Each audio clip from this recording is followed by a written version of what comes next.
get this out, man. I really enjoyed this documentary. I haven't watched a good documentary like this in a while. Beckham, I really loved it. From episode 1 to episode 4, I was so hooked and so intrigued. Never knew the scope of David Beckham. And just this starts from the very beginning when this guy was playing soccer at a very early age to when he was with Manchester United. Like at 15, he was in the locker room. The manager had him in the locker room. And everybody was like, man, you got to be something special for him to bring you in this locker room and just had him shadow and just take it all in. You know what I'm saying? And not really understanding that, man, when it comes to Manchester United, David Beckham is a household name. And I love this series because it showed everything. It was so much that I did not know about David Beckham. I didn't watch him as far as, watching soccer or football. Of course, it is the world sport. And when it comes to America, it's always soccer and we have American football. But football is really a world sport. And David Beckham was amongst the elite top of sports. And I love that, he was just coming of age, doing his thing. And in the 90s, man, he had it rough. In the 90s, he had it rough. I mean, it was this good-looking man. He can do what he do. His long kicks is legendary. You know what I'm saying? And anytime you could do a free kick, he was I feel like he was like a free kick specialist. Like when he do a free kick, he's damn near about to score. And I just love when he was like, go! And he'd be just running. I'm like, that was like the essence, and I just seeing him do his thing and how he was very family oriented. And I love that about him. He was real close with his manager because it felt like his manager was there since he was a preteen. So it kind of looked at him like a second father figure. And I just remember when he was like, yeah, they shipped him off to Manchester United and how he used to be like, oh, I have a toothache, come get me. He was real homesick, and I forgot where exactly in England where he's from, but he had to go to Manchester United, and of course he don't have any money, so he has to stay there. So, and he just really came of age and did his thing and came up and became the top, one of the top football players in the world. And lo and behold, I love the story of the Spice Girls coming to the game. And of course it was Sporty Spice and Posh Spice, as we all know is Victoria Beckham.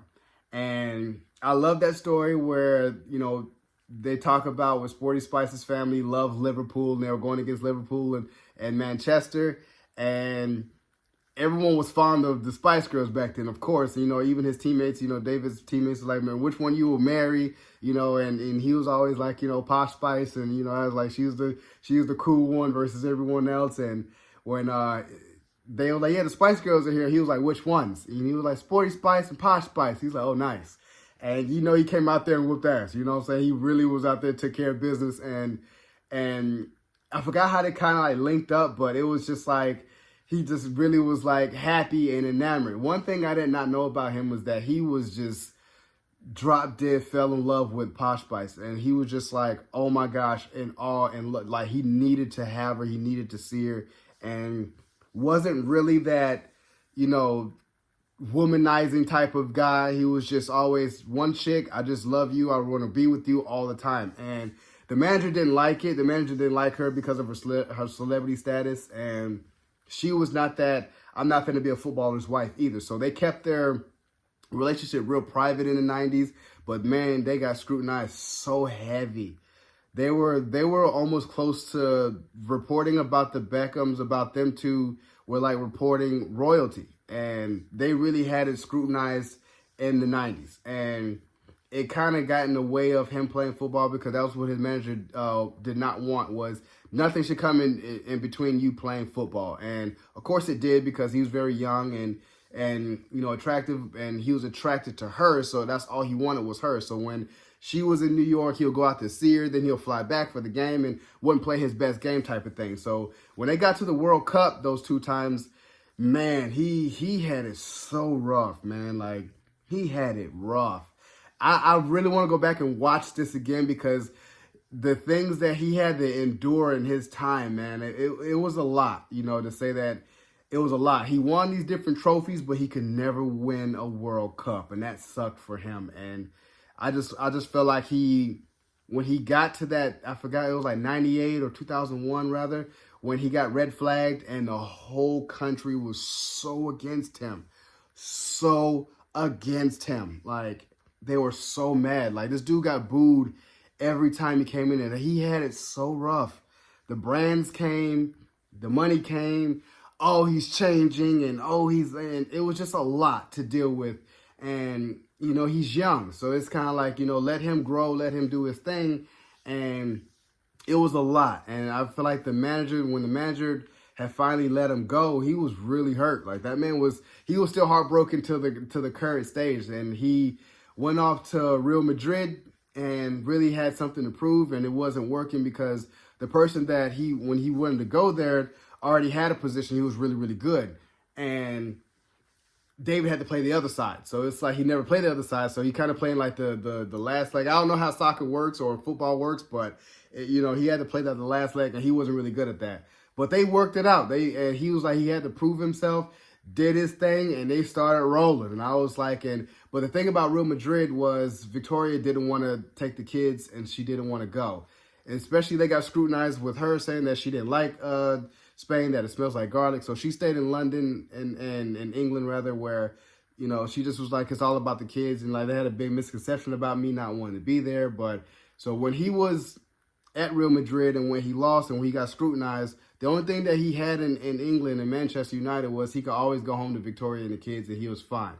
When he was in Real Madrid, he didn't have anyone. So his teammates really gathered around him and was like, we got you, man. Like, we got you. We got you. I love the fact that Victoria called him golden balls on TV. I'm like, man, she's really brash, bro, like, to really say that. And you could tell certain aspects with her that she was very, not naive, but she didn't care about football. Like, I care about you. And sometimes that got in the way, but she understood that if I gave in to you in this football stuff, I'll never reel you back in, basically. Like, I'll never be a center or grounded. And that's what he loved about her. Like, he needed to be centered and he needed to be grounded, and she provided that. Like, I don't care about all that celeb fame, all that other stuff. I care about you as a person, and that grounded him. So when he went to Real Madrid and she wasn't there, they had the cheating scandal of him cheating on her, and man, they really hit that hard spot in their marriage, and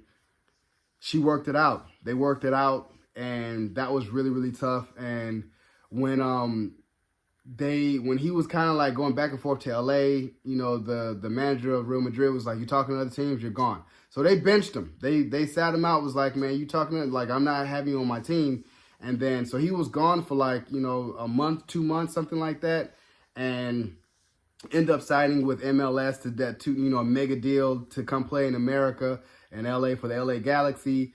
And when they finally let him play out the season in Real Madrid, they end up winning a tournament, you know what I'm saying? So it was, now they were like, oh, you need to stay. How about stay 2-3 more years? I think we can win a cup. And he was like, nah, you guys bench me, so I'm out. And he took that lucrative deal in LA. And when he got rolling, Victoria was really, really, really happy. And it was really about satisfying her for his mess ups of what he did, you know what I'm saying? So she was really, really happy. They were both in repair. They were both kind of still like mad at each other, but it was really about satisfying her. And she was good about being in LA. It's like, who cares about us being out when you got Tom Cruise and, all the celebs came out because David Beckham and Victoria Beckham is in LA. So, but when he had to play soccer, LA Galaxy was just trash, man. It was horrible. And then he got the call and was like, hey, look, you need to really be back up with professionals and back and doing your thing. So go start playing with AC Milan and we'll get you back into the gear. So he was already like, hey, I'm already leaving. I'm about to go back. And so people in America was like, dude, you suck. How dare you come here and, you have a commitment. You don't. And so it really took a toll on him. Like, he really hated being booed. So he was like, you know what, since I'm here, let's make it work. And he had to go against the guys that were, you know, they took LA Galaxy as that was their Manchester United, and I love that they had to really bring that to his attention. Like, dude, you know, this may be crap to you, but this is everything to me. And he bought in. You know, I'm finally happy that you brought that to my attention, and I get it, and I'm sorry. That man really tapped in and got them to win the MLS of that year. So I was like, man, dude, you are really golden balls. Like, anything you touch really turns to gold. And he went back and he, you know, kind of was at the, almost at the end of his rope as far as retirement. So he played, and then, you know, it did well, but it was kind of like, you know, he started to tell himself, like, yeah, I'm starting to get aches, and, you know, I'm starting to roll out of bed. Like, it's starting to take a toll on his body. And he got picked up at, soon he was kind of about to retire, he got picked up at Paris, and he played in Paris, and they went back home to England. You know, they moved back home, and that year he played in Paris, he was just like, I'm done, you know, and enjoys retirement, you know, with their flat way out there in, you know, England. And it was just crazy to see that Victoria and David grew up like minutes away from each other, but never knowing each other, and how these two beautiful human beings didn't have a lot of friends, were bullied in school because they were quote unquote like the ugly, less popular type of kids. And look, they grew into these beautiful human beings, and, you know what I'm saying, had these illustrious careers. And I was just kind of like, watching this from start to finish, I was like, man, I was just totally in awe, because the stuff that they had to endure in his lifetime, in their lifetime with him and Victoria. I love the fact that he loves her. Like, you could tell that man loves her. He'll do anything for his family. Even when he messed up and she was like, I forgive you and I'm going to work this out. Like, and that was a testament for her to be like, you know what I'm saying, he needed to focus, and basically telling her, you know, like, you're the one that grounded me and to really being who I am. And I really like that about them too. Like, you know, and I had to look up, I'm like, who's the oldest one in there? And you could tell, because I could tell the way she talks, I'm like, she got to be older than him. And she is by a year. So I was just like, yeah. I was like, I'm the same way. You know what I'm saying? So I really love this. I really enjoy this. I think I'm going to watch it again once I'm done watching everything. I want to watch this again because I really was entertained from start to finish. Plus, I love this man's wardrobe. I love this man's closet. I was just like, it's color coordinated. All the t-shirts. That man already has what he has for the week. You know, the grilling aspect outside the flat. I was like, yeah, man. He's really enjoying retirement, you know, doing beekeeping and stuff like that. So I was just like, he does stuff to keep him busy. And then he went out. It was like, as soon as he retired, he owns half of the Miami. So he's back and forth, you know, in the States, and got Lionel Messi. And, you know, I was just telling myself, I'm like, this dude really is on his feet, man. He's doing his thing. And I'm like, yeah, I have a lot of respect for David Beckham after watching this. So you guys enjoyed my review of Beckham. Subscribe to my channel, post a comment down below, and like the video. It's your boy, D. Dyson. Peace.